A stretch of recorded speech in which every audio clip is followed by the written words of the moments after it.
From the Heritage Foundation, I'm Tim Descher, and this is Heritage Explains.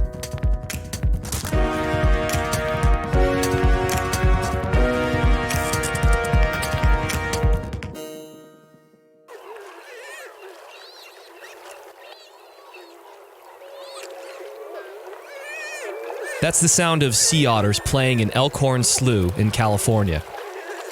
If you're in San Francisco and you get a chance, I highly recommend taking the 2-hour drive south on the Pacific Coast Highway, renting a kayak, and hanging out with them for the morning or the afternoon. They are remarkable creatures. Did you know that sea otters were almost extinct? But because of efforts to preserve the population, they're slowly but surely growing. They're able to do this because they were given protected status under the federal government in the early 70s. Who wouldn't want to protect these awesome creatures? Well, it should come as no surprise to learn that when the Trump administration announced it was going to make revisions to the Endangered Species Act, the left would do what they always do. Grizzly bears, humpback whales, the bald eagle, all species that might not be here today without the Endangered Species Act, which was signed into law by President Nixon in 1973. Today, environmental organizations decried the Trump administration for moving to weaken those protections in their view by changing how agencies decide whether animals or habitats deserve to be covered under the Endangered Species Act. Hold on, it gets worse. The people that will be impacted the most will be our children with the loss and with the emasculation of this incredibly important endeavor, the Endangered Species Act. And I can tell you from my heart that there has never been a presidential administration more willfully, more purposefully negligent when it comes to the stewardship of our natural resources than the Trump administration. Or how about comedian Greg Ott? Those voices are talking about new changes to the Endangered Species Act, which will shrink protections for endangered species while making it easier for companies to drill and mine in protected areas. It makes sense. If you're going to drain the swamp, you might as well check for some oil underneath it. The Endangered Species Act protects creatures like the bald eagle. It's an animal we like enough to put on our coins. But if we want those coins, we're going to have to mine some copper. And if those copper mines kill a couple of bald eagles, it's okay, because they'll always be on our coins. It's good to know that at least one person on the left can laugh about this.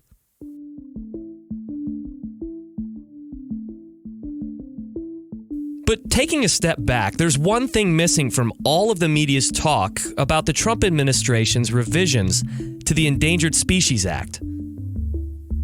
The potential that it could actually save more species from becoming extinct. But how could this be? As well-intentioned as it was when it was passed, maybe the Endangered Species Act hasn't been as effective as the left claims. Maybe the results are not good enough for what we spend on it. And how about the unintended consequences?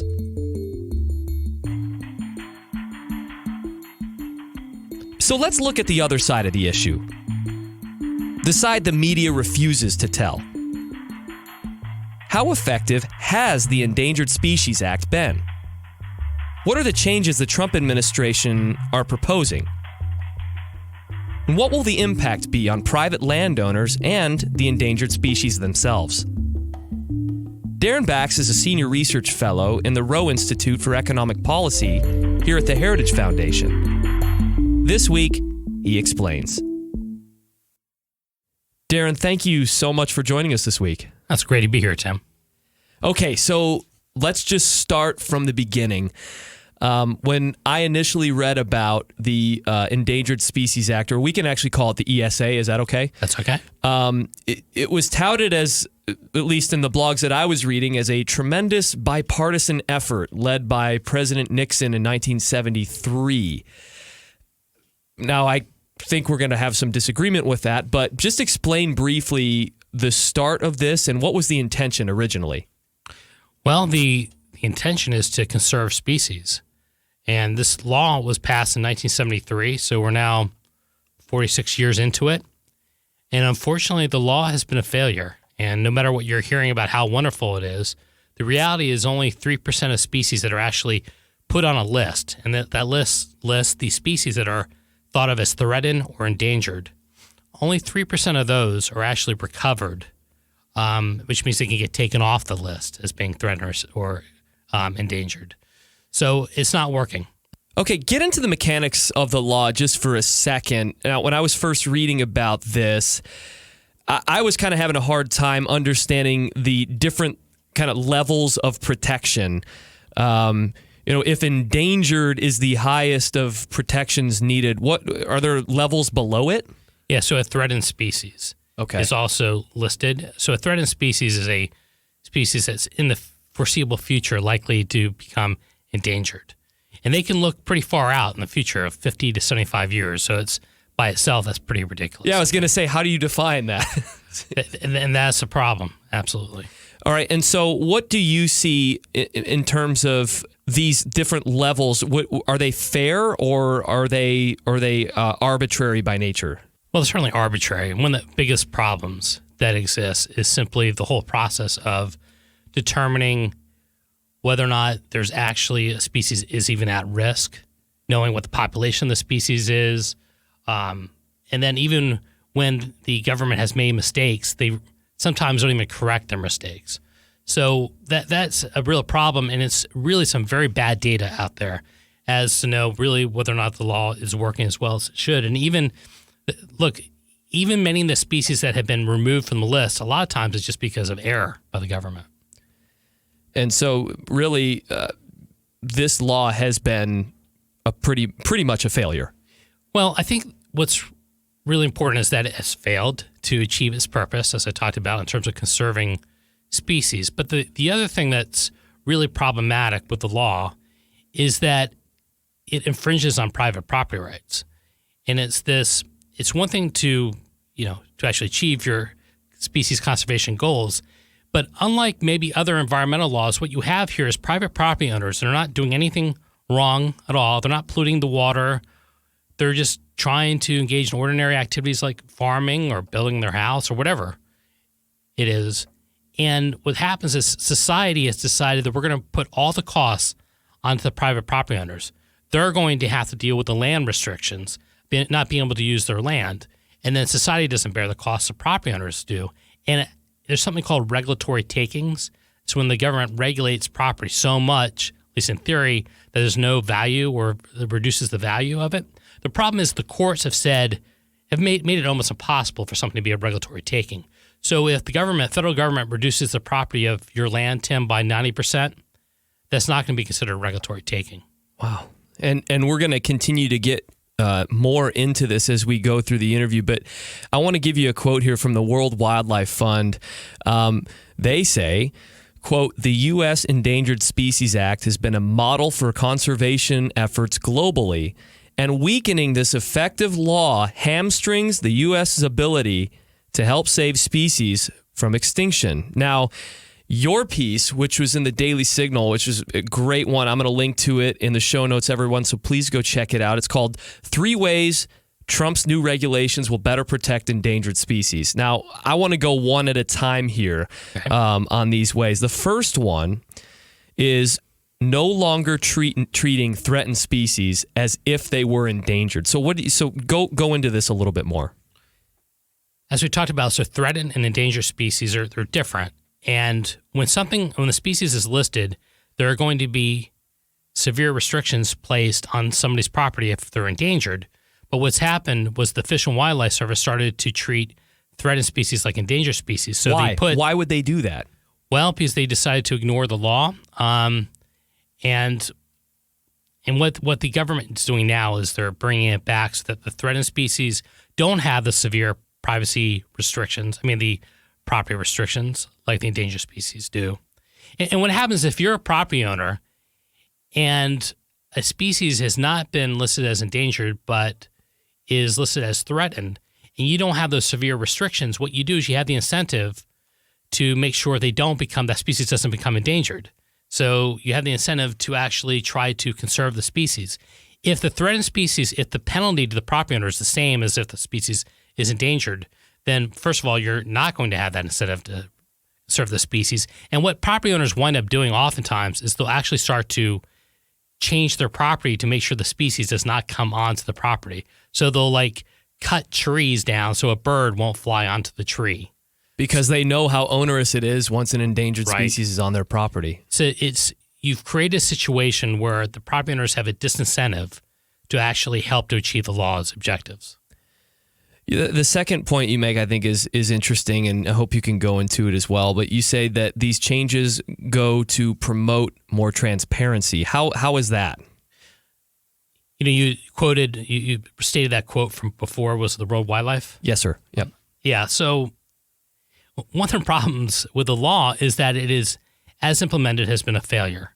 And so when I hear the law has been a success or these changes will weaken the law, it's kind of laughable, because what needs to happen is this law needs to be improved. The implementation needs to be improved. One way of doing that is to actually know what does the whole law, what is it actually costing us? Now, it's one thing. So when you list a species, you're not supposed to take into account cost issues. You're just supposed to decide from a scientific perspective, is a species threatened or endangered? That's fine. But so what the government is proposing now, which is good, is to continue to do it that way. But it's important for the public to know what the actual economic costs are of listing the species. What does it mean for property owners? What does it mean for jobs? What does it mean for infrastructure projects that people need, like water? That's information the public should have, and also helps to, when you have that information, it informs policymakers and the public as to how you might be able to improve the law. What's happened in media accounts is that they are trying to make it sound like instead of listing the species based just on the science, the Trump administration is proposing to take into consideration economic issues as well. That is expressly, the rule expressly says it's not what it's doing. In fact, in the EPA, when they set like air quality standards, they're not supposed to consider economic issues either. They don't. But when they set the standards, they do inform the public what the costs are, so that the public actually knows. It's the same exact thing. And I think it's one of the biggest lies that's out there right now.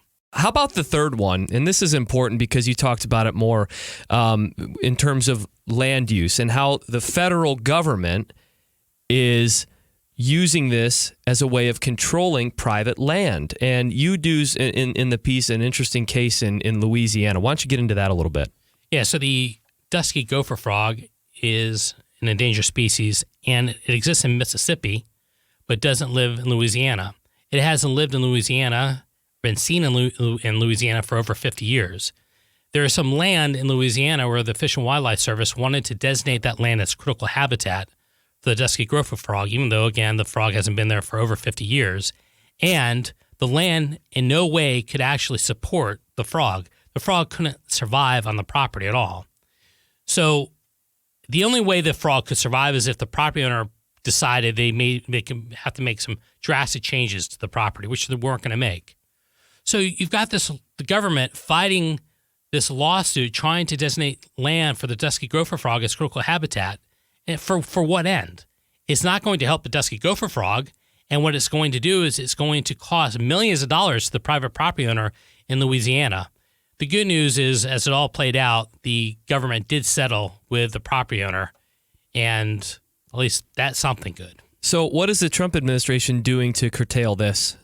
Well, they're trying to make sure that if a property is not actually occupied by the particular species, then it's less likely that you're going to designate that as critical habitat in very simple terms. So if the frog doesn't actually live in Louisiana, we're not probably going to designate that as critical habitat. Maybe, but it's unlikely.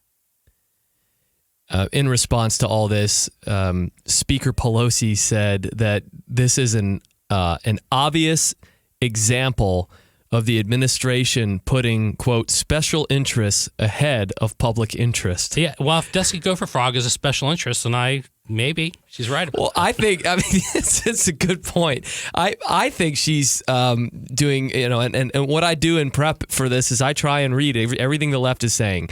And one of the main things that I'm reading is that this is a handout to big oil and all the different mining activities here. So what is your response to that? Well, honestly, I mean, even though I was joking about the dusky gopher frog as a special interest, the reality is these changes are designed to help species conservation. So again, if the animals and the plants and the threatened and endangered species are special interest, then yes, it is a handout to them because it's designed to help them. It is truly designed also to help property owners, because if you disincentivize property owners to not conserve species, you're hurting the species and you're hurting the property owners. There is like this fight between the federal government and anybody affected by the law. Instead, what the government needs to do is work in a collaborative fashion with states and private property owners to try to achieve the objectives of the law. So this isn't designed for special interests. This isn't cronyism, which I'm adamantly opposed to. Yes, you are. This is a law designed to improve the environment, protect species conservation, respect property rights, and also, quite honestly, many of these changes are simply the administration looking at the law and deciding, you know what, maybe we should actually comply with the law as opposed to what past administrations have been doing.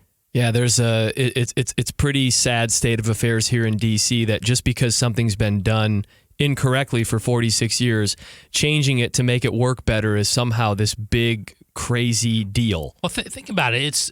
We're close to 50 years, and you'd hope that some lessons have been learned in that 50 years, and that there will be better ways to actually conserve species, and we would improve the regulations that actually exist to better conserve the species.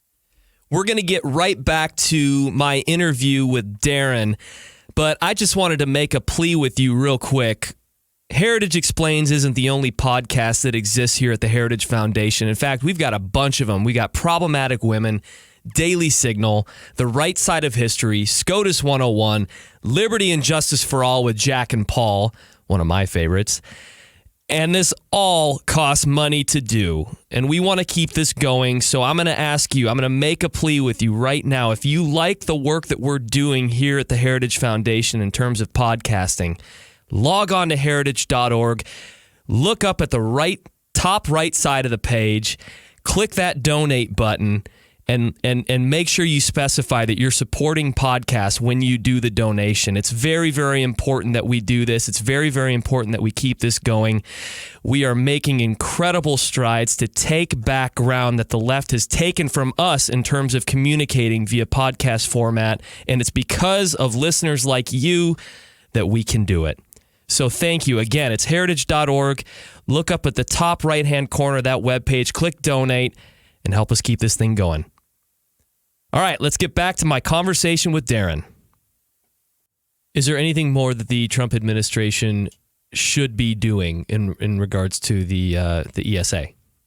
Yeah, yes, there's definitely more they should be doing. I think one thing they need to be doing is just, first of all, they've done a good job of establishing a record and developing these rules so that they can actually defend it in court. I think one thing you want to do is the listing process when you decide what species to list should be distinct from any type of regulatory implications that are associated with the law. So you basically decide, okay, a species is threatened or endangered. That doesn't necessarily mean that the species would be regulated, or it might change how you decide to go about regulating the species. There needs to be better transparency. We need to get a better sense of what it actually is costing property owners out there. And I think that's going to be a challenge.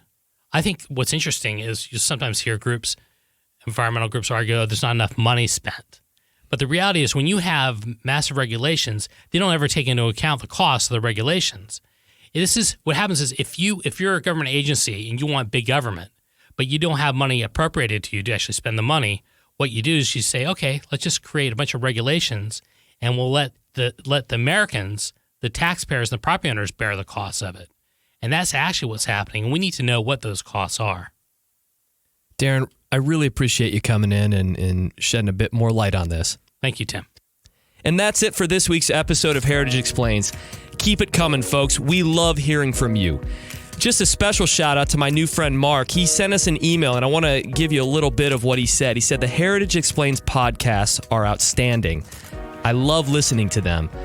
They are very informative and insightful. Also, the length is perfect. I can complete one on my morning drive from home to work. So many podcasts are 40, 50, 60 minutes long, and those require multiple listening times. Thank you for all you do to promote the truth as it relates to news in America. Listen, Mark, thank you for the message, and thank you for listening. We love this show. We love our audience, and so thank you for helping us improve it. Now, in the spirit of Mark's email, we better wrap this thing up because he's probably almost to work. So, Michelle is on next week, and we'll see you then. Heritage Explains is produced by Michelle Cordero and Tim Desher, with editing by Thalia Rampersad.